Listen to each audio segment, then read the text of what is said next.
Notre protagoniste se réveille avec une expression de stupéfaction. Il s'exclame. Surpris par l'environnement inconnu, il se trouve dans une arène bondée et se demande où il est, montrant sa confusion et sa désorientation quant à son emplacement. Le protagoniste observe les lieux, qui est identifié comme la zone des spectateurs de l'arène mythologique. Son nom est Liu Shongshen, un transmigré étudiant en 3e année d'archéologie dans sa vie antérieure. Un ami, Zhao, gronde le protagoniste Liu Shongshen pour qu'il arrête de rêvasser, lui rappelant que c'est le jour de l'éveil divin. Un événement rare qui a lieu une fois par décennie. Liu Shongshen réfléchit au jour de l'éveil divin il y a 100 ans. La reine mythologique est descendue sur le continent. Les dieux de diverses nations ont été ressuscités, et quand un humain atteint l'âge de 16 ans, il peut utiliser la pierre de l'éveil divin pour invoquer un dieu. Ceux qui réussissent à invoquer un dieu obtiennent un pouvoir divin et représentent leur pays d'Anse. Des batailles au sein de l'arène mythologique. Mais si vous invoquez le mauvais nom, il n'y a qu'un seul résultat. Un dieu ou une entité puissante attaque celui qui a fait la mauvaise invocation. Montrant une fureur intense, le personnage est consumé par les flammes et se désintègre, l'attaque est mortelle. La civilisation chinoise s'est fracturée. De nombreux documents historiques et mythologiques ayant été perdus, d'innombrables sages chinois ont sacrifié leur vie pour assurer un siècle de paix. Mais les générations suivantes peinent à se souvenir de leur nom. Un individu en tenue de cérémonie, identifié comme le seigneur de la cité, annonce que la cérémonie de l'éveil commence officiellement. Le protagoniste observe la foule avec une expression sérieuse. Si l'invocation échoue, vous serez réduit en poussière. Liu Shongshen commente la dangerosité du monde. Quelqu'un s'exclame « Regardez !» L'image montre une jeune femme aux cheveux blancs observée par un groupe de personnes. Une ligne de texte l'identifie comme étant Liu Yuanran, qui s'est classée première aux examens nationaux. Liu Yuanran est identifiée comme la fille du grand épéiste. Liu Rufen, la jeune femme se distingue par son apparence. Zhao commente ses chances d'invoquer un dieu puissant, en raison de sa lignée, admirant sa beauté, ses compétences et son origine. Hao prétend que quiconque y parviendrait économiserait 10 ans de dur labeur. Il dit qu'il regrette que les Yaxia, une nation, est sur le point de perdre dans l'arène mythologique, exprimant son souhait que Liu Yuanran puisse invoquer un dieu puissant pour combattre pour son pays. Le protagoniste est d'accord avec ce sentiment d'appréhension, soulignant l'importance de la prochaine invocation, pendant que l'on entend quelqu'un crier « Marquise en place du prochain composant, Liu Yuanran ». Liu Yuanran se prépare pour l'invocation. 2 hommes, apparemment des officiers, l'observent et l'encouragent, souhaitant qu'elle invoque un dieu de haut rang pour sauver Yaxia. Un phénomène inhabituel se produit pendant l'invocation de Liu Yuanran. Le seigneur de la cité observe, réalisant qu'il doit s'agir d'un dieu de haut niveau. L'invocation de Liu Yuanran est une réussite, plusieurs dieux apparaissant, tandis que le seigneur de la cité regarde avec admiration. Le protagoniste observe l'invocation avec surprise. Il pense aux images des dieux, les reconnaissant comme identiques à celles de sa vie antérieure. Le protagoniste et d'autres observent l'apparition d'un dieu puissant. Issu d'une invocation réussie, le dieu apparaît tandis que Liu Yuanran chante son histoire. Le nom du dieu de la mort sera transmis, attaquez les nations et ne vous rendez jamais. La bataille de rouge attachée les collines de sang, son cœur a brillé à travers le ciel. Liu Yuanran, les bras en position de prière, accomplit un rituel d'invocation en disant « Moi, Liu Yuanran, demande humblement la présence du dieu de la guerre, Beki ». Liu Shongshen demande avec une expression perplexe « Beki ? Que fait-il dans la bataille des falaises? Ne faisait-il pas partie de la bataille de Hanping, un général de la dynastie Jin, qui a combattu dans la bataille de Hanping entre la fin de la dynastie Shang et le début de la dynastie Jin, il y a des centaines d'années.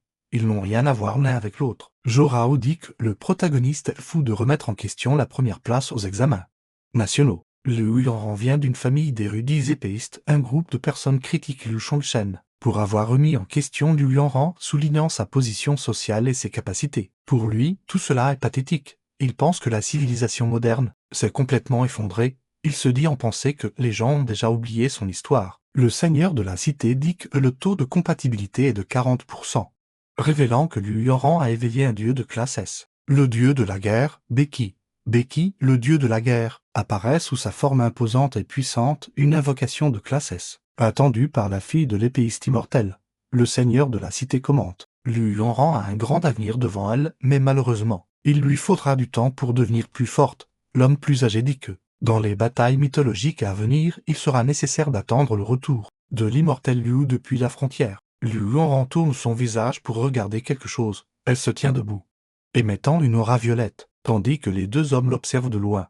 Le seigneur de la cité se demande ce qu'elle fait, se demandant si elle essaie d'invoquer un dieu inconnu. Un grand et puissant empereur émerge. Quelqu'un s'exclame que les dieux empereurs sont encore plus rares. Liu Yuanran observe l'empereur, En face d'elle, c'est l'empereur Taizong de la dynastie Tang. Il a conquis le monde à un jeune âge, étant un empereur légendaire, malheureusement. Les archives historiques sur les empereurs sont rares. Lu Shongshen n'est pas d'accord avec l'identification de l'empereur, affirmant que sous les dynasties Sui et Tang, les robes impériales étaient principalement jaunes, et qu'aucun empereur ne portait de noir. Lu Shongshen observe d'en bas, se demandant si ce dieu est celui auquel il pense. Un homme plus âgé crie « Attendez ». L'homme explique que c'est la première fois en 100 ans qu'un dieu empereur est apparu dans l'arène mythologique, et que d'innombrables empereurs sont apparus dans la longue histoire de la Chine. Li Xuo, doyen de l'académie Tianshuo, l'une des 4 grandes académies de Huaxia, commente qu'un choix imprudent serait risqué. Le seigneur de la cité demande à Lanran d'abandonner. Et quel est l'avenir de Huaxia et ne peut pas se permettre d'échouer. Elle s'arrête et observe le dieu empereur. Li Huiron dit que si elle s'éloigne, ce dieu de haut niveau disparaîtra de ce monde. Le doyen dit qu'ils ne peuvent pas risquer la future force de combat de haut niveau. Li Xuan leur ordonne de notifier l'académie Tianshuo, qu'ils utiliseront 10 ans de richesse nationale pour ancrer l'âme de l'empereur, et qu'ils observeront si les étudiants qui arrivent pour l'éveil divin peuvent le reconnaître. L'autre homme, apparemment un subordonné, acquiesce et dit qu'il suivra les ordres. Alors, l'oiseau de feu traverse le ciel, laissant une traînée lumineuse. Li Xuan explique aux étudiants qu'un dieu de haut rang est apparu à Huaxia, possiblement l'empereur Taizong de la dynastie Tang. Il souligne l'importance de ce dieu pour la survie de Huaxia. La nation Huaxia a subi une défaite écrasante. La présentatrice Aphrodite fait un reportage sur la guerre divine. La première manche, Sakura contre Huaxia, s'est soldée par la victoire de Sakura. La deuxième manche s'est également soldée par la victoire de Sakura. Li Xuan remarque que Huaxia a déjà perdu 2 manches de la guerre divine et que sans un dieu de haut niveau, en ne comptant que sur les pays immortels, ses chances sont minces. Il comprend que la fracture culturelle de Huaxia rend l'identification des dieux extrêmement risquée. Il dit qu'ils vont peut-être mourir en regardant la foule d'étudiants. Li Xuan demande qui d'autre oserait essayer. Un étudiant dit que ce dieu inconnu n'est peut-être pas l'empereur Taizong de la dynastie Tang, et que s'il invoque le mauvais nom, il mourra. Un jeune homme affirme qu'à Huaxia, on ne craint pas la mort, et que l'académie de Kyoto n'échouera pas et qu'il va essayer. Une jeune fille dit que Xunyu, de l'académie de la capitale magique, est également prête à essayer. Plusieurs étudiants se portent volontaires pour essayer d'invoquer un dieu inconnu. Quelqu'un lève la main et prétend connaître l'origine de ce dieu et qu'elle est différente du jugement du doyen. Lu Shongshen de l'académie de Yinlin dit qu'il est prêt à essayer d'invoquer le dieu inconnu. Les gens remettent en question son identité et disent que l'académie de Yinlin a de faibles résultats aux examens. Son ami lui demande s'il plaisante, lui rappelant qu'invoquer le mauvais nom mène à la mort. Le doyen regarde Lu Shongshen s'approcher, commentant qu'il a l'air confiant et se demande si cet enfant connaît vraiment l'histoire de cet empereur. Il se dit en pensée qu'il avait déjà examiné tous les registres et conclu que le seul empereur qui correspond aux caractéristiques est l'empereur Taizong de la dynastie Tang, mais il envisage la possibilité d'avoir tort. Le doyen dit qu'il croit en Lu Shongshen, et que parce qu'il est si confiant, il le laissera essayer et que ils ne peuvent pas faire obstacle au cœur pur d'un citoyen de Huaxia. Dans les tribunes de la nation Sakura, quelqu'un observe le dieu inconnu qui est apparu à Huaxia. Un homme dit que les gens se battent à mort pour ça, et commente l'ignorance de Huaxia et comment un pays culturellement appauvri ne peut être comparé à la grande nation Sakura. Lu Shongshen s'approche de la pierre, quand quelqu'un essaie de l'offenser en se moquant de lui. En touchant la pierre, elle émet une lumière rouge éclatante. Une explosion d'énergie orange et rouge se produit. Le public veut savoir ce qui se passe, et demande s'il a activé un dieu inconnu de haut niveau. Le Lanran observe, commentant qu'un phénomène rouge émane dans la nation de Sakura. Quelqu'un commente que l'aura la plus puissante devrait être orange. En Inde, quelqu'un dit qu'ils ont seulement entendu dire que leur nation et la Grèce aient jamais produit des dieux avec une aura orange. En Corée, quelqu'un demande ce que c'est que cette aura rouge. Il se demande si la pierre d'éveil divin a mal fonctionné. Le seigneur de la cité observe l'aura du dieu quand le doyen Li Xuan déclare que c'est l'aura d'un dieu de classe SSSS. Il explique les niveaux d'aura divine actuels: blanche, verte, bleue, violette et orange.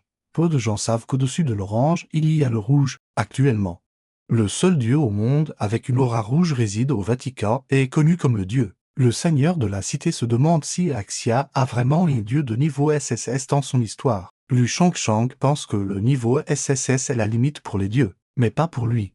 Même si d'autres dieux sont de niveau SSS, ils ne peuvent pas se comparer à lui. Lu Yuran pense un dieu de niveau SSS peut-il être invoqué avec succès? Elle commente ensuite que les notes d'examen de Lu Shongshen ne sont pas idéales. Un immense dieu brillant émerge, enveloppé de flammes. Le NC commente l'activation de l'inconnu. dieu de niveau SSS autre que le dieu empereur, et il demande au doyen. Quel genre de dieu est-ce? Le doyen observe le dieu, commentant sa force et sa taille. Il se demande s'il pourrait s'agir de l'ancien dieu Xingtian. Lu Shangshen sait que Xingtian était sans tête, utilisant sa poitrine comme des yeux et son ventre comme une bouche, brandissant une hache et un bouclier au combat. Puisque ce dieu a une tête et des membres, il ne peut pas être Xingtian.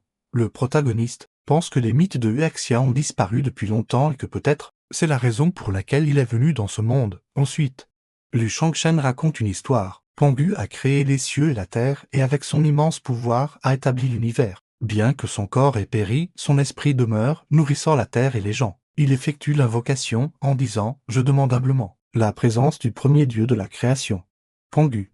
Dans la section des gradins de la nation de Sakura, un groupe de personnes panique avec un homme aux cheveux rouges, réagissant avec surprise et incrédulité en apprenant qu'il est un dieu de la création. Dans la section des gradins de la nation de Huaxia, les gens disent que l'habit ne fait pas le moine. Ils n'auraient jamais pensé qu'il pourrait éveiller un dieu de niveau SSS, et se demandent comment il connaît l'identité de ce dieu de la création. Lu Shangshen regarde joyeusement son invocation. Il dit que Pangu a ouvert les cieux et la terre, transformant son corps en toute chose et affirme qu'il est absolument le dieu suprême. Lu Shangshen regarde tandis qu'un panneau système apparaît devant lui. Le panneau affiche autre nom, compatibilité 1% et dieu principal Pangu. À ce sujet, un garçon avec une expression de choc et de surprise s'exclame. Quoi? Pangu, le dieu créateur et chef des dieux, apparaît, sous sa forme imposante dans le temple des dieux de Huaxia. Le garçon observe la scène, la trouvant incroyable, courant dans tous ses sens, commentant qu'il semble qu'il devrait sonner la cloche du destin, et l'annoncer au monde entier. Déjà face à la cloche du destin, il se prépare à la faire sonner. Le garçon frappe la cloche avec un marteau, créant une lueur dorée et un son puissant. Des vagues d'énergie dorée se propagent sur la scène. Après que la cloche a sonné 9 fois, Liu Qin, l'épéiste immortel, demande s'il a mal entendu. Une femme répond non, c'était vraiment 9 coups de cloche. Le doyen explique que 9 sonneries de la cloche du destin est un nombre ultime, jamais vu auparavant. Il affirme que Lu Shangshen a activé un dieu suprême, et remercie les cieux qui bénissent Huaxia, qui possède maintenant aussi un dieu suprême. Lu Yonran pense un dieu de niveau SSS. Elle commente ensuite que le dieu le plus puissant de l'histoire de Huaxia n'a fait sonner la cloche du destin que 3 fois. L'empereur Tokugawa est furieux, disant qu'un simple garçon de Huaxia a éveillé un dieu suprême. Il frappe la table de sa main, une tasse tombant à côté de lui. L'empereur Tokugawa demande au seigneur Maemoto « Êtes-vous confiant pour affronter le dieu nouvellement éveillé, enveloppé de serpents ?» Il commente que, même si c'était un individu béni, il serait difficile de l'invoquer dans l'arène. En raison de sa compatibilité actuelle, Maemoto dit qu'avec sa force actuelle, il peut facilement détruire l'individu et son dieu. L'empereur Tokugawa leur ordonne de tuer Lu Shangshen. Avant qu'il ne devienne plus fort, ils doivent répandre la nouvelle et commencer la guerre divine. L'empereur Tokugawa est furieux, disant qu'ils ne peuvent pas laisser Lu Shangshen vivre. Une énergie émane du corps du protagoniste. Il dit qu'un dieu de niveau SSS est le summum de la plupart des dieux, mais que ce n'est pas la limite de Pangu. Lu Shangshen décrit à nouveau Pangu. Il a ouvert les cieux. Son corps s'est transformé en toute chose, son âme est devenue un sage, et sa force de combat est suprême. Il dit que malheureusement, avec sa compatibilité actuelle, il est difficile de contrôler le pouvoir de Pangu en affrontant le dieu empereur en face de lui. Lorsqu'il est annoncé que la nation Sakura a consommé 10 ans de fortune nationale pour déclencher une guerre divine nominative contre Lu Shangshen de Huaxia, tous les participants doivent se préparer au combat dans les 10 minutes. Le sol où se tient le protagoniste se fissure, et il commence à léviter. Le début de la guerre divine nominative est annoncé. Lu Shangshen a été transporté dans une autre dimension. Le doyen et le seigneur de la cité disent que Lu Shangshen est devenu une projection, et qu'il n'y a pas de retour en arrière possible. Il a déjà été transporté dans le royaume intérieur. Les deux hommes expriment leur colère, et Liu Yonran commente que ces tactiques sont perfides. Dans la section des gradins de la nation Sakura, un groupe de personnes rit, commentant que les autres paniquent et qu'ils se sont inquiétés pour rien. L'empereur Tokugawa explique que la guerre divine nominative a 2 objectifs. Assurer la victoire dans l'arène mythique et éliminer le génie béni des dieux de Huaxia, avant qu'il ne puisse s'élever. Tokugawa a souri malicieusement, commentant que l'épéiste immortel de Huaxia n'est pas un ennemi facile et que quant à la fortune nationale consommée, Lu Shangshen sera mort. L'épéiste immortel réagit à une notification de guerre de fortune nationale. La femme explique que la nation Sakura a consommé 10 ans de fortune nationale pour déclencher prématurément l'arène mythique et éliminer le prodige du Huaxia. À l'avance, il est expliqué que la guerre divine nominative ne peut cibler que les individus bénis des dieux de niveau SSS ou supérieur. Une fois lancé, l'individu verrouillé doit entrer en scène. Liu Shangshen est comme un aigle face à des serpents. Mais maintenant il n'est rien de plus qu'un vasillon inexpérimenté. La femme à lunettes explique que la nation Sakura utilise la guerre divine nominative pour cibler l'individu nouvellement éveillé de Huaxia. Elle commente que de cette façon, l'adversaire peut organiser stratégiquement ses forces et que c'est la première fois que le nom de guerre divine est apparu dans l'arène mythique. L'immortel épéiste furieux commente que, si le génie de Huaxia tombe dans cette bataille, il mettra le pied sur Sijin le même jour l'année prochaine. Quelques minutes plus tard, Maimoto observe l'arrivée de Liu Shangshen et commente qu'ils ont déclenché une guerre divine à cause d'un enfant. Maimoto dit que même si l'immortel épéiste de Huaxia était là, il pourrait quand même le déchiqueter facilement. Liu Shangshen pense que Pangu serait impossible à invoquer, mais que le dieu impérial qu'il a réparé avec la fortune réapparaîtra dans l'arène mythique. Maimoto demande à Liu Shangshen ce qui ne va pas et s'il n'a pas le courage de l'affronter. Maimoto a une expression de choc et de colère, demandant « Quoi ?» Liu Shangshen commente que la tête de serpent de Maimoto ferait un excellent ragoût. Maimoto dit que le protagoniste a la langue bien acérée. Il déclare alors qu'il va bientôt couper la tête de Liu Shangshen et la donner en pâture à son dieu. Aphrodite annonce que les deux participants sont en place et que la bataille de l'arène mythique commence. Le combat sera retransmis dans le monde entier. Les nations participantes sont Huaxia et la nation Sakura. C'est le troisième combat de la bataille de l'arène et la nation Sakura a remporté 2 combats. S'ils en gagnent un de plus, ils remporteront la victoire. Elle dit que si Huaxia perd, elle sera forcée de céder la moitié de sa population et la moitié de sa fortune nationale à la nation Sakura. Les règles de l'arène mythique sont présentées. Dans chaque bataille, 5 dieux seront tirés au sort. Les concurrents peuvent en invoquer un dieu, une fois invoqué, ne peut pas apparaître dans les batailles suivantes. Le combat se déroule au meilleur des 5 manches. Seul le vainqueur survit tandis que le dieu du perdant périt. Liu Shangshen, pensif, se dit que la victoire signifie la vie et que la défaite signifie la mort, que c'était parfait et qu'au jour il réglera ses comptes personnels et nationaux. Il commente que des centaines d'individus bénis par les dieux sont déjà morts des mains d'Orochi. Il déclare qu'au jour, ils ne décideront pas seulement de la victoire et de la défaite, mais aussi de la vie et de la mort. Et Maimoto méprise cette déclaration. Aphrodite demande si les 2 participants ont compris les règles. Il confirme. Aphrodite déclare que la bataille peut maintenant commencer. L'annonce est faite. Maintenant que les 2 participants ont confirmé les règles, les informations personnelles des 2 combattants sont affichées. Maimoto Janzu, un individu béni des dieux de rang S. Dieu éveillé de rang SS Yamata no Orochi. Pendant ce temps, Liu Shangshen s'étire pour le combat. Aphrodite annonce le début du prochain combat. Entre la nation Sakura et la nation Huaxia, c'est le 3e combat. Et leur demande d'invoquer leur dieu. Maimoto Janzo est le premier à s'approcher de la pierre divine. L'empereur Tokugawa commente que, comme prévu, il s'agit du dieu Yamata. Le seigneur Maimoto correspond vraiment au profil d'un individu béni des dieux de rang S. Et leur compatibilité est presque parfaite. Les spectateurs du royaume de Sakura sont convaincus que Maimoto remportera le combat, affirmant que le dieu Yamata a déjà détruit 2 des dieux de Huaxia. À ce moment, Liu Shangshen est aspiré dans un pilier de lumière bleue. Le seigneur de la cité et le doyen Li Xuan sont tous 2 inquiets. À cet instant, plusieurs dieux apparaissent autour de Liu Shangshen qui observe la scène de loin. Le doyen Li Xuan le confirme en disant à Liu Shangshen que le dieu Yamata a déjà détruit 2 de leurs dieux pendant que d'autres personnages observent la scène avec des expressions inquiètes tandis que Maimoto invoque Orochi. Orochi, obéis à mon ordre, éveille-toi, ô empereur divin observateur. Liu Shangshen dit qu'il ne doit pas être oublié, ni être enseveli dans la poussière de l'histoire. Liu Shangshen est sur le point d'invoquer un dieu inconnu, et quelqu'un commente que c'est trop risqué. Le doyen Li Xuan explique que le roi dieu le plus probable à être invoqué par Liu Shangshen est l'empereur Taizong de la dynastie Tang, Li Shima. Selon les archives secrètes, mais Liu Yonran dit que cela pourrait aussi être l'empereur Zhu Yuanzhang de la dynastie Ming. Liu Shangshen, de son côté, affiche une expression confiante. Puis il récite le roi de Kang qui tousse les royaumes sous les cieux. Sa puissance était pareille à celle d'un tigre, brandissant son épée, il a balayé les cieux. Et tous les seigneurs sont venus de l'ouest. Il s'est tenu seul à travers les âges. Un empereur unique. Liu Shangshen est sur le point d'invoquer Yinzen, le fondateur de Huaxia. Alors il dit, nous, les descendants indignes des générations futures, rendons maintenant hommage au fondateur de Huaxia, Yinzen. Sur ce, Yinzen est entouré d'une énergie dorée, commençant l'invocation. Yinzen est entièrement invoqué en tant que dieu de niveau SS.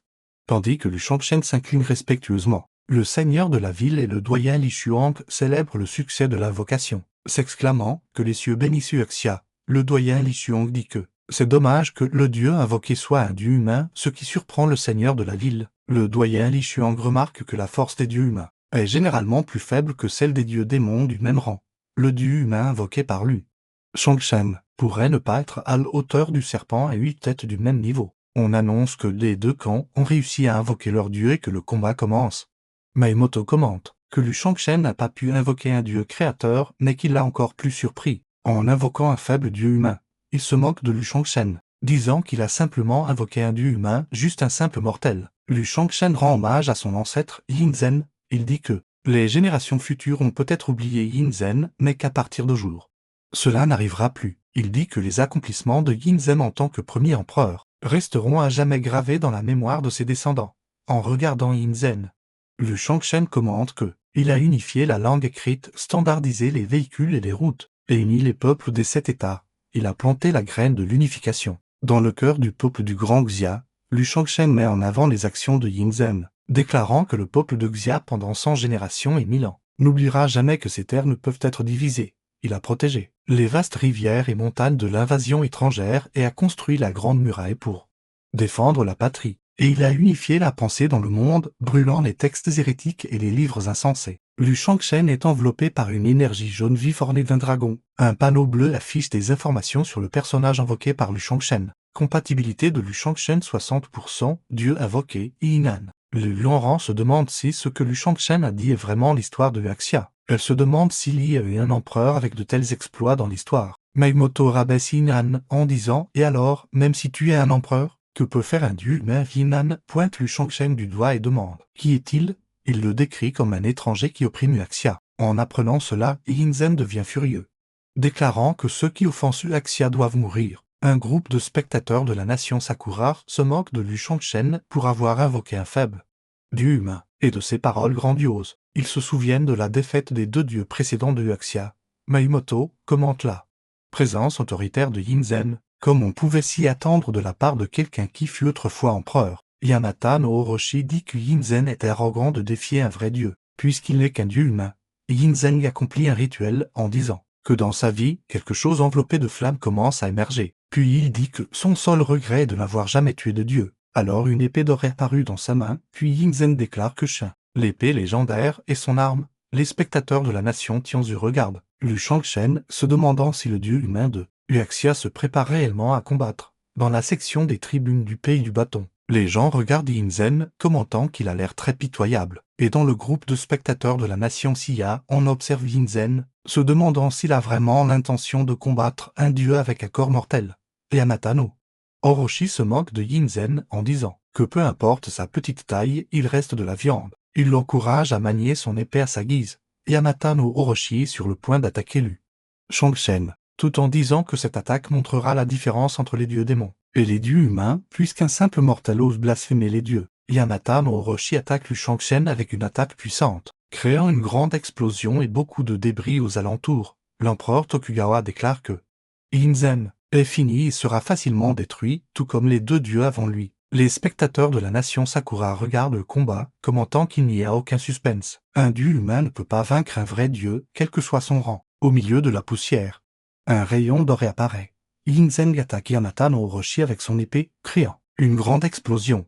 L'une des têtes de Yamata no Orochi est tranchée. L'empereur Tokugawa et ses conseillers sont sous le choc du résultat. Le Yuanran et 2 autres personnages montrent leur surprise, se demandant si Yinzen a réellement tranché la tête du serpent à 8 têtes d'un seul coup d'épée. Yamata no Orochi est choqué par la puissance de Yinan et lui demande comment il a réussi cela, considérant qu'il n'a aucun pouvoir divin. Yinan explique que l'épée qu'il utilise est l'ancienne technique de raffinage du Jin, forgée par les innombrables cultivateurs de Qi de Huaxia, une technique qui défie les cieux. Le doyen Li Xuan est stupéfait par la technique de Yinan, se demandant si les ancêtres de Huaxia ont vraiment réussi à créer une technique aussi impressionnante. Yamata no Orochi méprise la technique de raffinage du Qi de Yinan et trouve navrant qu'il n'ait tranché qu'une de ses 8 têtes. Il affirme que son corps peut régénérer les membres coupés, ce qui le rend immortel, régénérant ainsi complètement sa tête tranchée. Furieux, Yamata no Orochi demande à Yinan comment un simple dieu humain comme lui oserait l'arrêter. Il menace Yinan, lui disant qu'il doit s'agenouiller, et que s'il ose le blesser, il sera piégé en enfer pour l'éternité. Yinan dit que s'il perd, il aura une dette envers le peuple de Qin. mais déclare qu'il n'a jamais perdu de toute sa vie. Liu Shangshen l'observe sur le côté. Yamata no Orochi est furieux, s'exclamant « Comment oses-tu ?» alors qu'il fonce pour lancer une nouvelle attaque. Plus il y a de têtes, plus Yinan en tranche. Mais Yamata no Orochi continue de régénérer son corps. Il dit à Yinan d'abandonner. Un groupe de spectateurs observe le combat, commentant la capacité de régénération de Yamata no Orochi. Il se demande si Axia peut vraiment vaincre un dieu aussi cruel. Blessé, Yinan se demande si personne ne peut y arriver, pas même le plus ancien des dieux. Il s'avance rapidement vers le dieu démon. Il enchaîne les attaques, et dans ses pensées, il se dit qu'il peut sentir que Yamata no Orochi s'affaiblit, qu'il ne peut pas continuer à se battre. Yamata no Orochi contre-attaque Yinan, lui disant d'abandonner. L'attaque était assez puissante pour projeter Yinan au sol, le terrassant. Blessé et épuisé, le dieu humain essaie de se relever. Une femme pleure en regardant Yinan. Gisant et saignant dans l'arène, elle s'exclame « Ancêtre de Yaxia ». Ton sang se répand dans toute l'arène. Le doyen Li Xuan suggère qu'il se prépare à la défaite, car si Liu Shangshen meurt, Yaxia sera incapable de régner et de devenir la meilleure nation du monde. Ils ne peuvent pas permettre au garçon de continuer son sacrifice. Yinan dit qu'il y a de nombreuses têtes de serpents, mais à chaque fois il sent de plus en plus qu'il peut vaincre le dieu démon. Ressentant l'aura du grand Kha, Yinan déclare qu'il possède toutes les terres du monde alors qu'il est entouré d'une aura ardente, en forme de dragon, et tous les esprits des dieux humains du Yaxia commencent à être invoqués et se dirigent vers Yin-Zhen. Avec cela, Yin-Zhen invoque l'armure divine du grand Kha. Les esprits divins commencent à détruire toutes les têtes de Yamata no Orochi, qui tentent de se défendre. Mayumoto est choqué par la capacité de Yin-Zhen à invoquer autant d'esprits divins. Il est déterminé à ne pas laisser Yamata no Orochi perdre. Mayumoto dit qu'il est toujours là, et que peu importe le talent de Liu Shangshen, il le vaincra quand même. Mayumoto se prépare à combattre, en activant une technique d'invisibilité, demandant si Liu Shangshen a oublié que la mort du gardien divin compte aussi comme une défaite. Liu Shangshen regardait le combat entre les dieux lorsque Mayumoto apparaît derrière lui, enveloppé dans une aura violette, prêt à l'attaquer. Liu Huanran et le doyen Li Xuan avertissent Liu Shangshen de faire attention, car Mayumoto le vise. Mayumoto essaie d'attaquer Liu Shangshen par derrière, mais il esquive et attrape le bras de Mayumoto, contre-attaquant en le projetant au sol. Les gens sont surpris par la force de Liu Shangshen, considérant qu'il n'a qu'1% de résonance avec le créateur. Ils se demandent à quel point Pangu peut être puissant. Liu Shangshen pense que Pangu entend que sa divinité contractuelle. Même avec la plus faible résonance, son corps est devenu aussi solide qu'un roc alors qu'il fixe Mayumoto au sol. Mayumoto admet avoir été négligent, mais note que Liu Shangshen, bien qu'étant un nouveau venu en tant que gardien divin, possède un corps robuste. Il se demande si Liu Shangshen connaît les arts divins ou une quelconque magie. Mayumoto rabaisse Liu Shangshen, le traitant de déchet, active une technique. Il utilise sa technique de clonage de l'ombre, disant que ces ombres peuvent copier entièrement sa force et ses capacités. Il demande à Liu Shangshen s'il pense avoir la moindre chance de gagner. Considérant qu'il est un gardien divin de classe SS, Liu Shangshen utilise son agilité pour éviter les attaques, en retenant les deux clones de Mayumoto, tout en étant entraîné en arrière par la force des coups. Puis le protagoniste fait s'entrechoquer les deux clones. Liu Shangshen commente que Mayumoto est vraiment un gardien divin de classe SS et que ses coups sont très puissants. Dans les tribunes de Yaxia, un homme crie de joie et deux filles célèbrent la victoire de Liu Shangshen. Dans les tribunes de la nation Sakura, un groupe de personnes réagit au combat. Un homme aux cheveux blonds crie, leur disant de se taire car ils n'ont pas encore perdu. L'empereur Tokugawa est choqué par la force du dieu humain et du nouveau gardien divin de Yaxia. Les esprits divins continuent de couper les têtes, sans s'arrêter, diminuant le pouvoir de régénération du dieu démon. Yin observe l'état de Yamata no Orochi, qui est sur le point d'être vaincu en ce moment. Yamata no Orochi est avide de toute l'énergie dépensée et exige des offrandes. Et il finit par dévorer tout le monde, dans les tribunes de la nation Sakura pour se renforcer. Yamata no Orochi parvient à devenir plus fort, même au seuil de la mort, et il revient avec une vitalité revigorée, se régénérant complètement. Mayumoto est mort, et Liu Shangshen commente que lorsque le gardien divin meurt, la bête divine retourne à ses origines célestes, mais ce dieu démon n'est pas reparti. Il décide donc de tuer Yamata no Orochi pour en finir une bonne fois pour toutes. On voit alors Yamata no Orochi dire à Yinan qu'il ne se bat pas contre lui, mais contre des millions de citoyens de la nation Sakura. Yinzong demande à Orochi s'il peut sacrifier ses citoyens à volonté.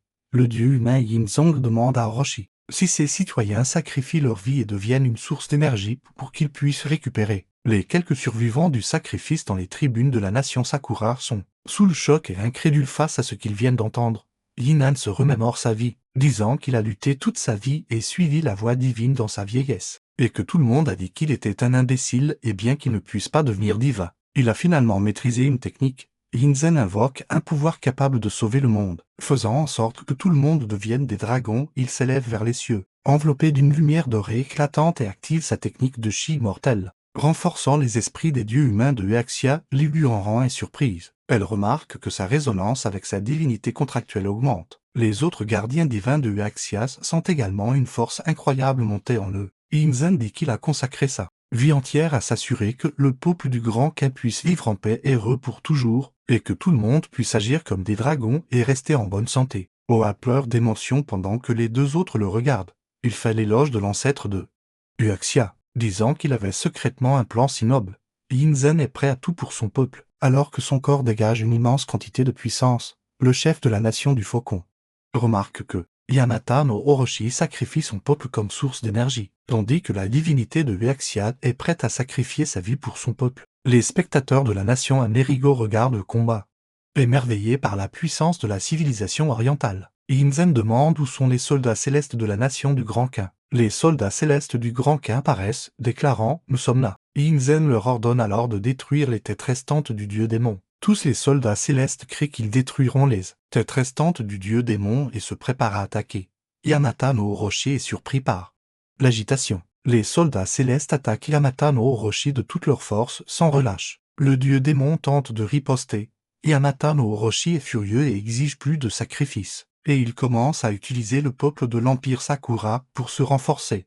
L'empereur Tokugawa est en panique. Il sait que cela ne peut pas continuer ainsi. Yamata no Orochi utilise les élites du pays Sakura comme sacrifice. Les gardiens divins de la nation Sakura sont choqués de voir qu'ils ne peuvent plus payer le lourd tribut nécessaire pour maintenir Yamata no Orochi. Ils craignent que ce ne soit la fin, et ils se révoltent contre leur dieu, car tout ce qui grec à Yamata no Orochi leur demande, ce sont des sacrifices. Tandis que le dieu de Huaxia protège ses descendants, et il commence à crier, souhaitant la mort de Yamata no Orochi. Yinzen brandit son épée vers Yamata no Orochi.